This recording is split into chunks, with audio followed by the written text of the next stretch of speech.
Like, I see 3 things evolving right now. I see the, like, using neural data and neural recordings to create a foundational model of the brain and then do something about the brain with that information. And then there's the middle path where it's like, we need this neural data in order to get to the AGI path. And then there's just like, we're actually just doing this to get rid of humans.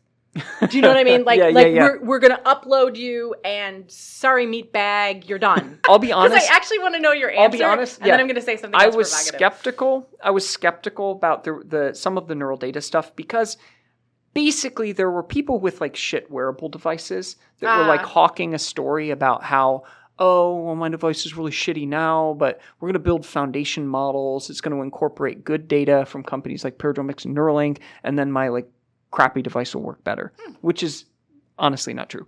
But there was a conversation that I had with Maryam Shanechi, she's brilliant. Yes, and Vikash Gilja, also brilliant, our chief science officer.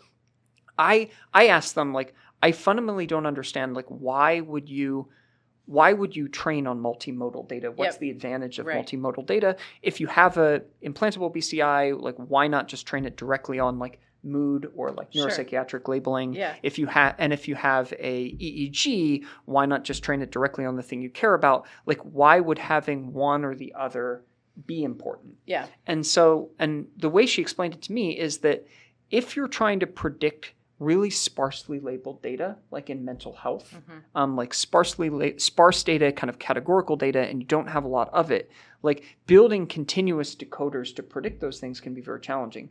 But if you have, let's say, you have wearable data together with mental health data, and you have wearable data from like 10,000 people, and you can build a really good model to go from your sparsely labeled data to your wearable data, then you can help use that. You can use those that information as a better sort of trainer for the implantable, or vice versa. You have patients who haven't been implanted and you have really high resolution data about mood. Like the fact that you can have, you can train in one environment where one of the modalities has a privilege, and then you can have this continuously variable data that can be used to correlate with another kind of continuously acquired data. Yeah. There's like the data type and the fact that it's not sparse, it has an advantage in the training. Yeah. So I have been convinced that there are reasons to do these sort of multimodal things. Good. I mean, good.